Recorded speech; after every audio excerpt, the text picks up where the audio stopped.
الحمد لله نحمده ونستعينه ونستغفره ونستهديه ونعوذ بالله من شرور أنفسنا ومن سيئات أعمالنا.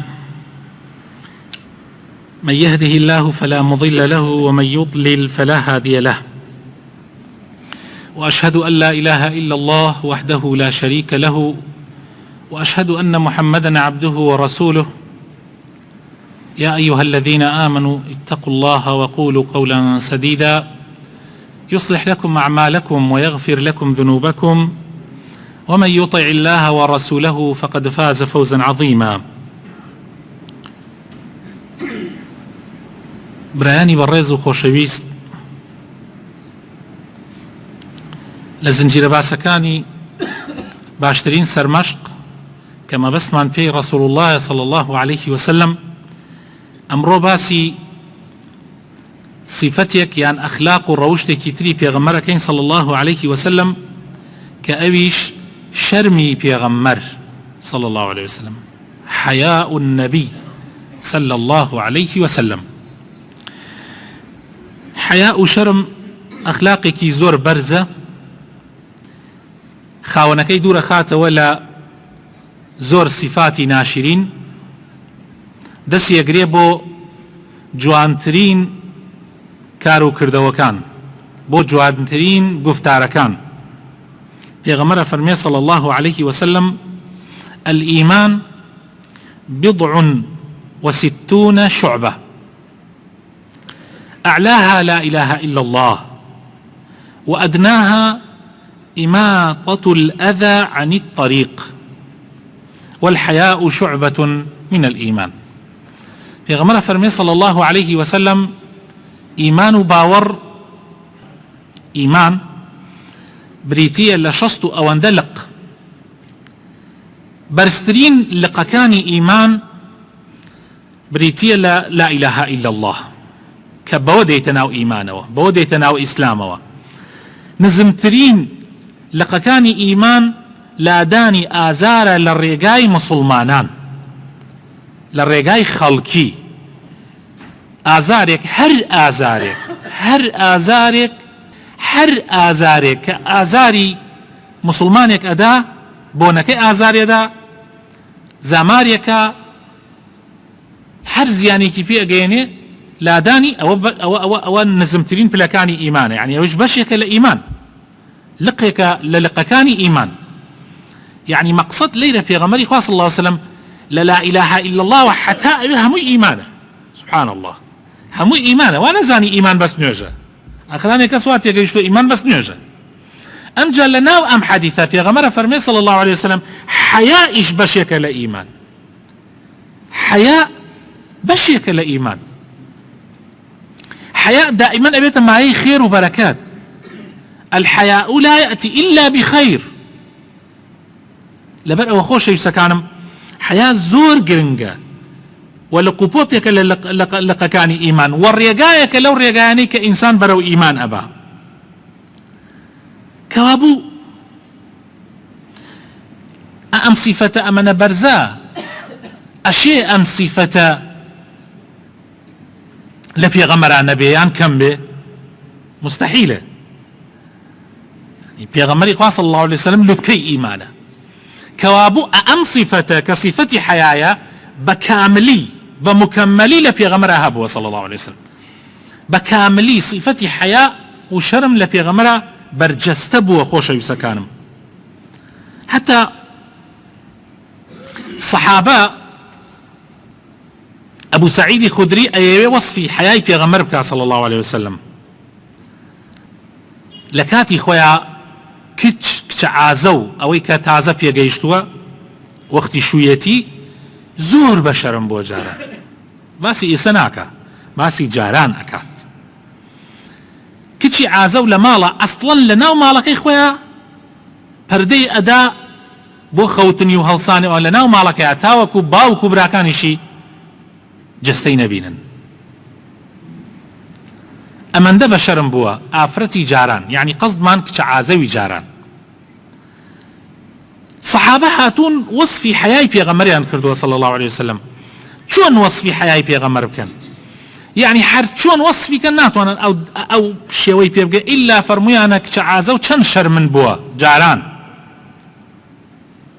کاتێ لە ماڵی شاپەردەی کردووە پێغەمبەری خوا صلی الله عليه وسلم شەرمەکەی لەوە زیاتر بووە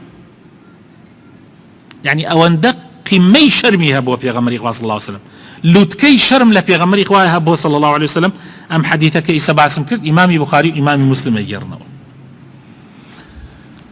باسی ئیسرا و میعراجمان زۆر کردووە و زۆریشتان بیستووە لە مامۆسایانی تر یەکێک لەو شتانەی کە لە ئیسرا و میعراجە باسەکرێ باسی فەرزبوونی نوێژەکرێ فەرزبوونی نوێژ کە یعنی خوای تەعالا و ئەڵێن سەبەبی سەرەکی بەرزکردنەوەی پێغەمبەر صلی الله عليه وسلم بۆ ئاسمان دوای ئەوەی یعنی مەکانەتی پێغەمبەرمان پێ پیشانەدا ئەمە یعنی لەبەر خاتر ئەوەی کە ئەم پێغەمبەرە حتا تەنانەت هیچ پێغەمبەرە نەگەیشتۆتە ئەو پلەی کە خوای تەعالا بیبا بۆ ئاسمان لە لای خۆی قسەی لەگەڵا بکا و بەبێ واستە و پاشان بێتەوە بۆ سەر زەوی موسى عليه السلام خوای تەعالا قسەی لەگەڵا کردووە موسى کەلیم اللهە بەس موسى لە زەویە خوای تەعالا قسەی لەگەڵا کرد عیسا خوا بەرزی کردوێتەوە بۆ ئاسمان بەڵام ئیتر ڕۆیشت و ناگەڕێتەوە ئیلا لە ڕۆژی قیامەتانە بێ یعنی پێش ڕۆژی قیامەت پێشەوەی قیامەت هەڵسێ عیسا ئەگەڕێتەوە بەڵام بۆ ئەوە نەچووە خوای تەعالا بەرزی نەکردوێتەوە کە قسەی لەگەڵا بکە ئەو سیفەتە ئەو ئیسرا و میعراجە خاصە بە پێغەمبەر صلی الله عليه وسلم پلەیەکی خاصە خوای تەعالا داوێتی بە محەممەد صلی الله عليه وسلم و یەکێک لە گەورەترین فەرزەکان ئەلێوە فەرز کرا کە بریتیە لە نوێژ یەکەم جا پێغەمبەر فەرمێ صلی الله عليه وسلم خوای تەعالا 50 نوێژی لەسرم فەرز کرد یەکەم جا ئەڵێ کاتێک گەڕامەوە هە لە ئاسمان موسام بینی عليه السلام فەرمووی محەممەد خێر بوو یعنی خوای تەعالا بۆ چی بانگی کردی وتم وەڵا 50 نوێژی لەسەر ئومەتەکەم فەرز کرد لە شەو ڕۆژێکە فەرمووی 50 نوێژ وتم بەڵێ فەرمووی قەت ناتوانن بیکەن ئەی وتم چی بکەم وتی من خەڵکم پێشی تۆ تاقی کردوتەوە خەڵک ناتوانێت 50 نوێژ بکە ئەی وتم چی کەم فەرمووی بڕۆرەوە داوا بکە خوای تەعالا کەمی کاتەوە فەرمێت چوو خوای تەعالا کردی بە چل گەڕایەوە موسا فەرمووی چل زۆر زۆرە بڕۆرەوە داوا بکە کەمی کاتەوە کردی بە 30 ئەمجا هەم ناردیەوەی موسا کردی بە 20 گەڕاندیەوەی موسى عليه السلام کردی بەدە يعني ئەمە یەکێک لە چاکەکانی موسى عليه السلام لەسەر ئومەتی ئیسلام ئەمەیە ئەمجا گەڕاندیەوەی بەدەکەش فەرمووی زۆرە بچۆرەوە ئەفەرمێ کردی بە 5 ئەفەرمێ کە گەڕامەوە فەرمووی والله محەممەد 5 زۆر ئەفەرمێ وتم والله موسى ئیتر شەرمەکەم بگەڕێمەدەوە یعنی حەیاکەم نایە لە بگەڕێمەدەوە جارێکی تر مەبەستم لێرە ئەم حەدیثە مەبەستم حەیای پێغەمبەر صلی الله عليه وسلم فەرمووی ئیتر حەیاکەم بەخوا شەرمەکەم ناتوانم بگەڕێمەدەوە ئەفەرمێ بانگدەرێک بانگی کرد فەرمووی خوای تەعالا 5 یعنی لەو کاتە کە ئەم لەگەڵ موسا قسەیە کرد خوای تەعالا 5 فەرزی لەسەر ئومەتەکەت داناوە لە شەو ڕۆژێکە بەڵام 5ەکە لای خوا نەگۆڕاوە هەر بە 50 حەساوە هەر کەسێ بیکە 50 نوێژی بۆ حەساوە يعني ئێستا هەر نوێژێکە ئێمە ئەنجامێ دەین ئەم نوێژی عەسرەکە کردمان ئەم نوێژە دەنوێژە ئیمامی بوخاری ئەمە گێڕێتەوە حەیای پێغەمبەر صلی الله عليه وسلم لەگەڵ خەڵکە ئافرەتێک هاتە لای پێغەمبەر صلی الله عليه وسلم خاتو عایشە بۆمانە گێڕێتەوە ئەفەرمێ ئافرەتەکە پرسیاری سوڕی مانگانەی هەبوو لە پێغەمبەر صلی الله عليه وسلم عایشەش دانیشتووە وتی ئەی پێغەمبەری خوا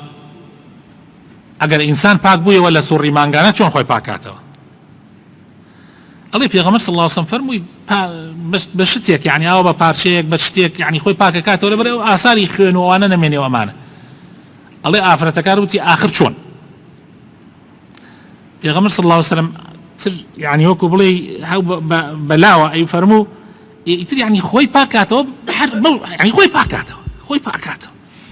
ئافرەتەکە هەم پرسیاری سێم جا وتی ئاخر چۆن خۆی پاکاتەوە پێغەمبەر صلی الله عليه وسلم فەرمووی دەخۆی پاکاتەوە تەواو هەرچی کرد پێغەمبەر صلی الله عليه وسلم نەیتوانی لەوە زیاتر ڕوونی کاتەوە عائشة أفرمي زانين بيغمر صلى الله عليه وسلم زور وكوتشون بلاي شرمكي زاغ لحد بو فرمي دسي آفرتكم قردو تمهلصة برد ما دروا بجواني تيم قيان كتشون خوي باكات بيغمر إخوة زور شرمي كرد هروها روجي كان لبخاري مسلمة هاتوا بيغمر صلى الله عليه وسلم كاتي زينبي خواست دیارە ئێوارە خواردنێکی دروست کردو بڕێ لە مسلمانانی دعوت کردووە بڕێ لە ئەهلی مزگەوت ئەوانەی ئەهلی مزگەوت مانەوە دعوتیانی کردو بردیانێ ماڵ عادەتی پێغەمبەر صلی الله عليه وسلم بووە شەوان دوای عیشا خەوتووە یعنی زۆری پێ نەچووە خەوتووە بەڵام ئەوان کە دانیشتن زۆریان پێچوو نانیان خوارد و دەستیان شانیان داوەدا و پێغەمبەری خوا صلی الله عليه وسلم دوو ئیش گەورە لە بەردەمی یەک ژنی تازە خواستووە ژنی تازە خواستووە ئەمشەو شەوی زاواییە ئەوە یەک دووهەم ئەبێ پێغەمبەری خوا صلی الله عليه وسلم بخەوێ لەبەرەوەی سبەی بۆ بەیانی نوێژی بەیانی زوڵچی بۆ شەو نوێژی ئەمانیش پێغەمبەری خوا صلی الله عليه وسلم چەند جار ئاوا هەڵەسیا بۆ ئەوەی ئەوان بیرکەنەوە هەڵسن بەڵام هەر هەڵناسە چووە ماڵەوە بۆ لای عائیشە و گەڕایەوە ئەو لەو ماوە بەشکە ئەوان بیرکەنەوە هەڵسن ئەنەس گەنج بوو مناڵ بوو تازە پێگەیشت بوو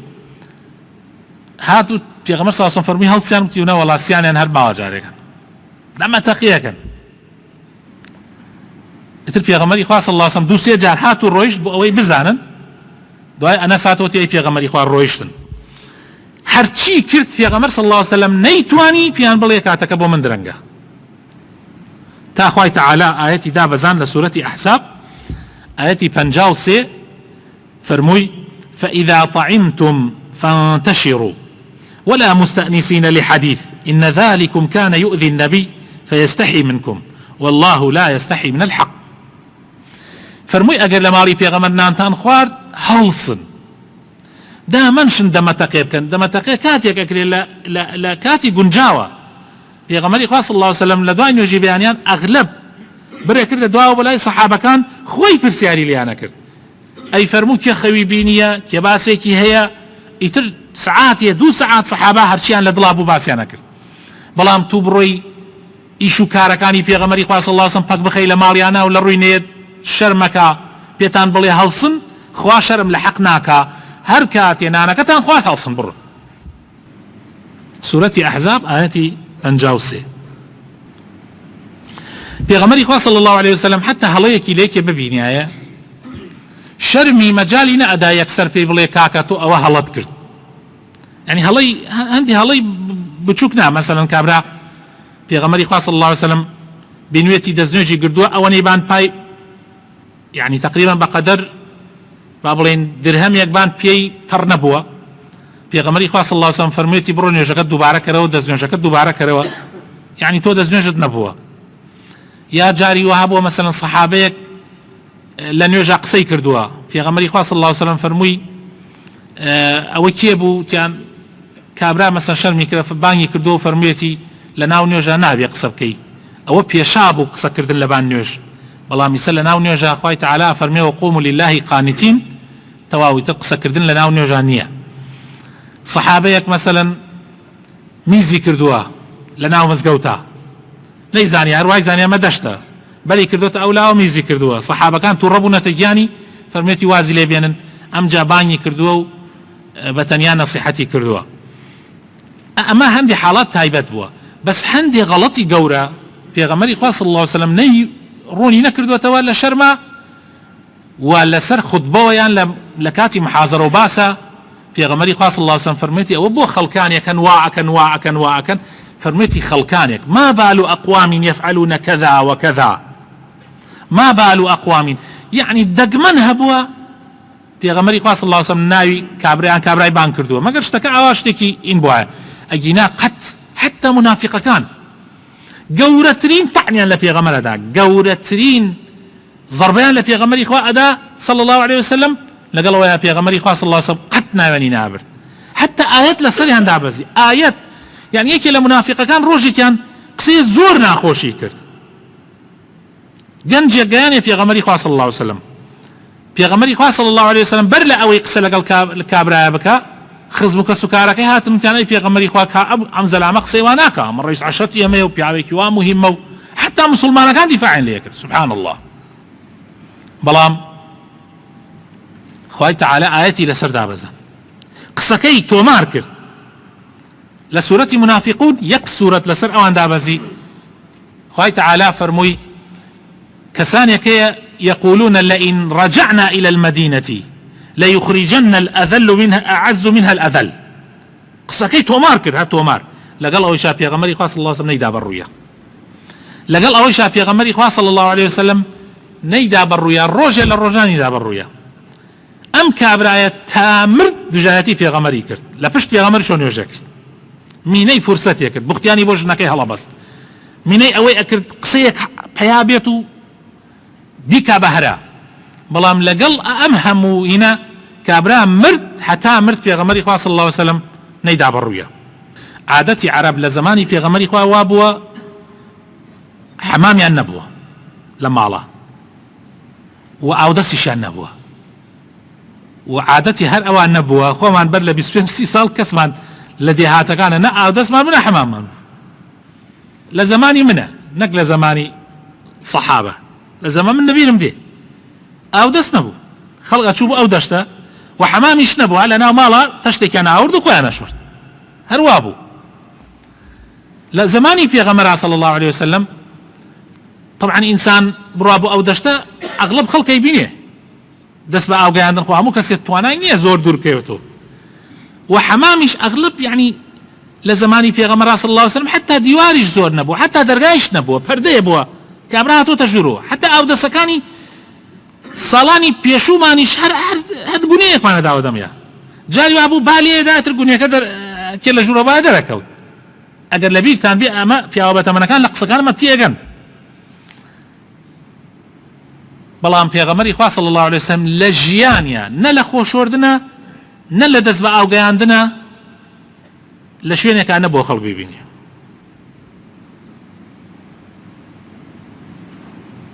سیرکن خۆشەویستەکان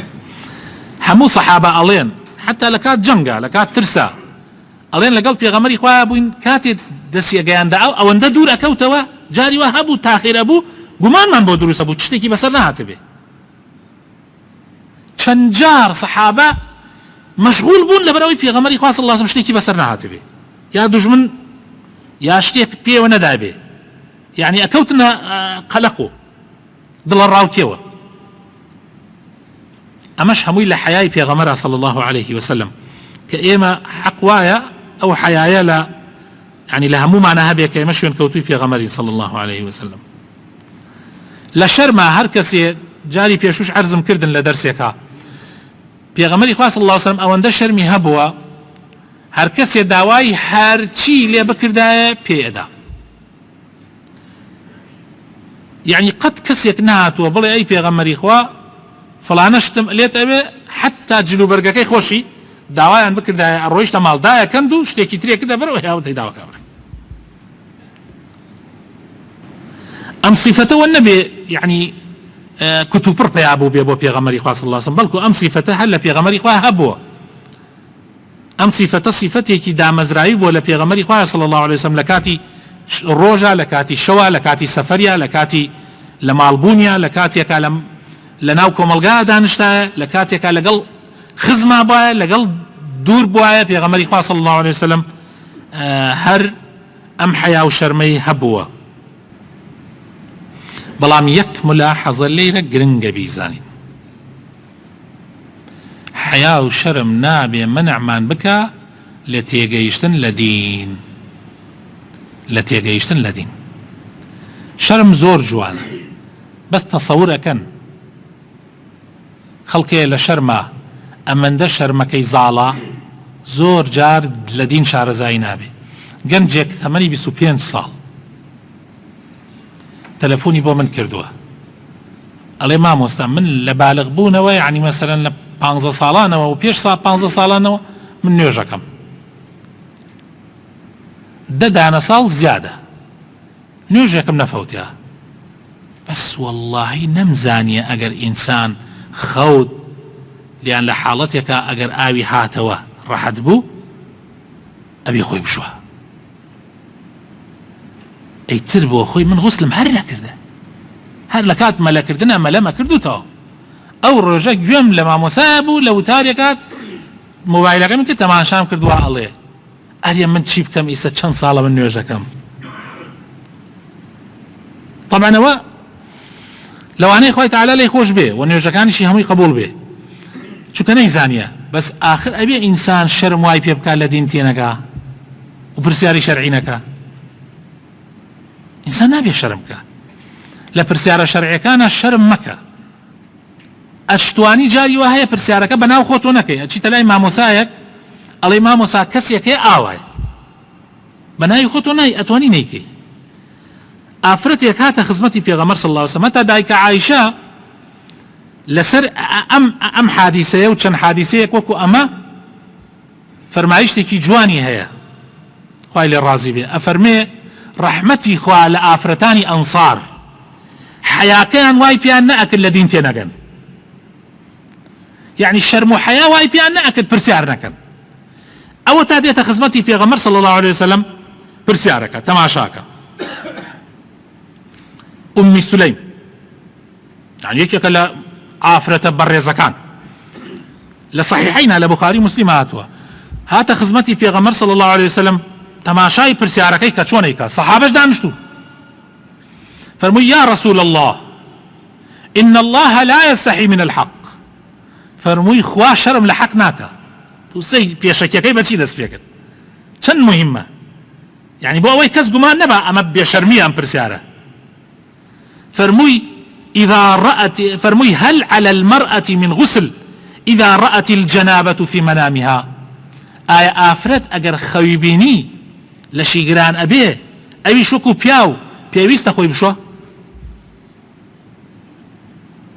شن مهمة أم برسيارة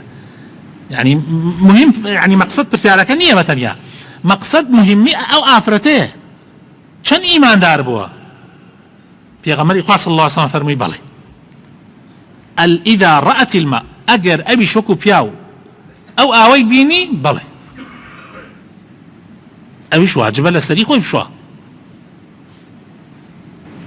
لمرأة وخوش يسكانم من نصيحتي خوم ويوشكم حياء زور جرينجا بلام نابية منعت لعلمي الشرعي بكا لفيربوني دين بكا دوشت هي زانان منوتيانا منعي علمك دوشت اگر ليك كهبه بو خوي لاخيرا جاهله بجاهلي امينيتوا كبر وشرم شرميك اخر او شرم خرابه او شرمي كمان عند كان لفيربوني دين خرابه او شرمانيه كفي غمري صلى الله عليه وسلم باسيكا هندي برسياري شيء يعني برسيارك توزيك يعني ان بابتك توزي بيويسي با نوع الشرم حمو مع شرمي ليكين او بابته وكو بيغمر شرمي كد لا افرتك كاتي لا هات لاي رون كدنا وكزيعتر او لو حالته انسان افرت اتواني برسال لا افرتي هاوري خويبك ما شاء الله امره لكردستاني خمانا هزارها افرتهن علومي شرعيا تواو كردوها قرانيا لبر كردوها بو جني ملاك بك او افرت عايشه تيجي زوربي افرتاني انصار اتنا لا عايشه أنود عائشة أم برسالة لا بيغمر بك وصلى الله على سيدنا محمد وعلى آله وصحبه أجمعين.